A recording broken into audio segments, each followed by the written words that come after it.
그래서 거기서 정견이라는 건 불견이에요. 불견. 부처님 같이 보는 거. 그런 거거든요. 그러면 이제 그다음부터는 내 문제는 다 가피와 정견으로 해결됐고, 내 문제를 이렇게 해결하고 보니 근심 걱정할 일이 전혀 없는데, 중생들 만날 근심 걱정하는 거 보니까 얼마나 안타까워요. 그래서 자비가 나오는 거거든요. 전혀 걱정할 일이 없는데 걱정하는 거 보면 이거 참 안타깝거든요. 그래서 깨달음 후에는 중생교화를 할 수밖에 없는 겁니다. 그게 자비거든요. 그런데 조금만 그래 하면 될 텐데 안 하니까 막 화가 나는 거예요. 그게 분노예요 또. 그래서 부처님도 걱정하고 분노하는 거예요. 그건 자비의 분노입니다. 욕심의 분노가 아니고.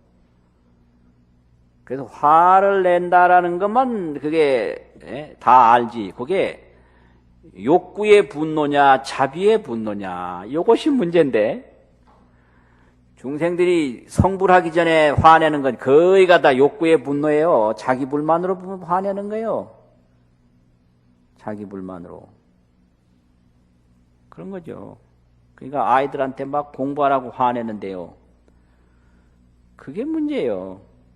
정말로 아이만을 위해서 화를 내는 건가? 부모의 욕심이 그 아이에게 화내는 속에 뭔가 들어있는가? 들어있다면 아무리 옳은 말을 했어도 그 말이 잘못된 거거든요. 말이야 옳은데 동기가 잘못된 거예요. 그래서 그거는 좋은 게 아닌 거예요. 그래서 학교에서도 그런 게 있어요. 학생이 레포트를 써오면, 또 학위 논문 같은 걸 써서 검증을 받으면 어떤 교수는 아주 웃어가면서 친절하게 그냥 넘겨줘요. 근데 나중에 보면 그 교수가 잘못된 거예요. 깊이 관여 안 하고 적당히 칭찬해서 그냥 넘겨보니 그거 아무 희망이 없는 거예요. 근데 어떤 교수는 그냥 막 던져버려요. 그냥 어떤 데 얼굴에다 그냥 확 던져요. 그래서 상처를 어마어마하고 자극을 받았는데 나중에 보면 아, 그 교수가 정말 나를 사랑했다 이걸 느껴요. 그게 진짜입니다. 그게요. 그래서 정말로 이게 사랑하고 화를 내는 건지, 정말 자기 불만으로 화내는 건지 조금 지나가면 다 판명 다 되거든요. 진짜인지 가짜인지. 그래서 어떤 분은 말로 그러면 되냐고 따지잖아요.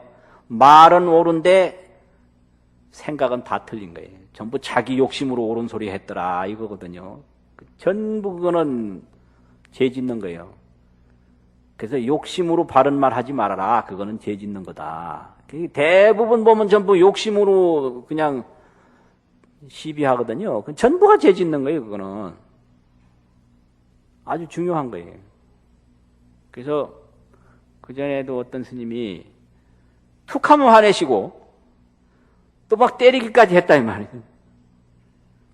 근데 도대체 왜 저러냐. 그래서 이제 뭐 토론을 많이 했는데 결론이 그거예요. 그건 불교를 위해서, 불교를 잘못 얘기한다든지 잘못 실천하면 안 되니까 하는 거다. 그 다 이해가 됐다고요. 그래서 그거를 뭐라고 그러냐 그러면 이 불상 중에 이 자비상이 있고 분노상이 있는데요. 분노상 생각나십니까? 저 신장상 있잖아요. 그게 분노상입니다. 이 분노가 일어나면 눈이 커요. 화난 사람 다 눈 크거든요. 눈이 부처님처럼 스르르 이렇게 가볍게 뜨면 그건 전부 자비상이에요. 근데 화났다면 막 눈부터 커지는 거예요. 뭐 코부터 커지고 입 커지고.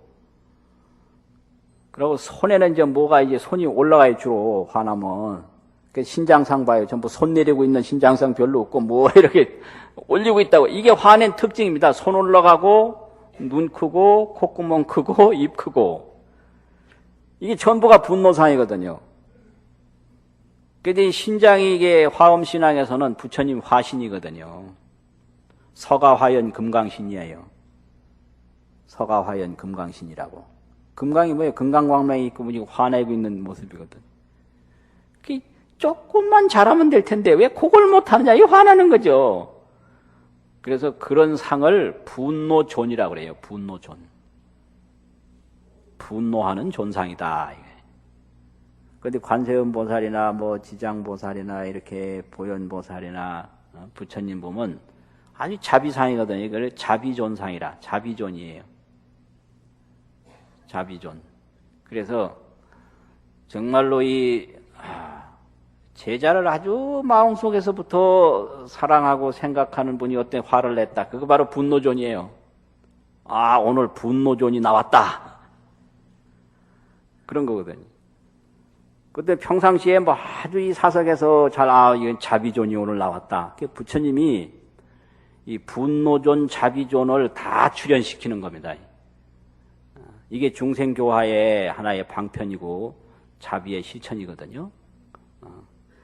근데 우리가 이제 화를 내는데 이거는 철저히 반성을 해야 된다. 그래서 정말로 사심이 없이 사랑하는 마음으로 화를 냈다면은 그건 용납할 수가 있어요. 그건 좋은 거죠. 근데 거기에 털끝만큼이라도 자기 욕심과 자기 불만이 섞여서 나갔다면 이거는 잘못된 거다. 그러니까 그건 참회를 하고 나중에라도 참회를 해야 돼요. 아, 그 화를 낸 건 내가 잘못했다. 그러면 그 상처 입었던 마음이 풀어지거든요. 그래서 친구 간에도 그래요. 사랑은 털끝만큼 하고 화는 그냥 어마어마하게 많이 내면 그 친구 관계가 끊어집니다.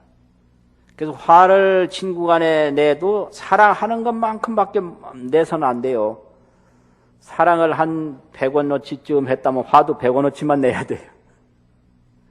그렇죠. 그래서 사랑은 적은데 화를 많이 하면 그거는 끝나는 거예요.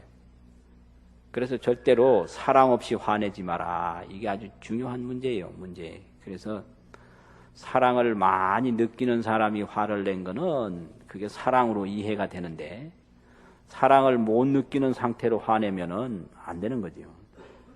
그래서 딸한테는 화를 내도 어느 정도 용납이 되는데 며느리한테 화내는 건 굉장히 위험이 많은 거예요. 위험이 심각하게 많은 거죠. 그렇지 않습니까? 그래서 친정어머니한테 화내는 건 용납이 되는데 시어머니한테 화 잘못 냈다가는 아주 곤란한 거예요. 왜 그러냐면 이제 시어머니가 친정어머니만큼 사랑을 안 하니까 아주 이게 이제 어려워진다. 이거거든요. 그래서 우리가 이 불교를 믿을 때 이제 그런 점을 잘 이제 알아서 부처님도 화를 내신다. 그러니까 우리가 얼마나 잘못하면 저게 부처님의 출현이 신장인데 신장이 저렇게 분노의 모습을 항상 가지고 우리를 지켜보고 있겠는가. 이거 알아야 되고요. 정말로 사랑하는 사람은 화를 낼 수 있다. 그게 당연한 거죠. 그 안타까운 걸 보고 어떻게 화를 안 내겠습니까? 그런데 내가 화를 낼 때는 항상 이거를 반성을 해야 된다 이 말이죠. 나의 불만이 조금도 없는가? 나의 불만이 있다면 이거는 내가 내 불만으로 화낸 거기 때문에 잘못된 거다. 그래서 참회하고 또 상처받은 사람이 있다면 그걸 사과해서 풀어주고 그래야 이 인간관계라든지 자기 수양이 원만하게 됩니다. 그래서 첫 번째는 가피를 입어야 되니까요. 기도, 독경, 참회 이런 거를 잘 하셔서 가피를 입고 바른 지견을 가지고 근심 걱정 없이 잘 살 수 있도록 부지런히 닦으시는 것이 신행을 잘 하시는 것입니다. 마치겠습니다.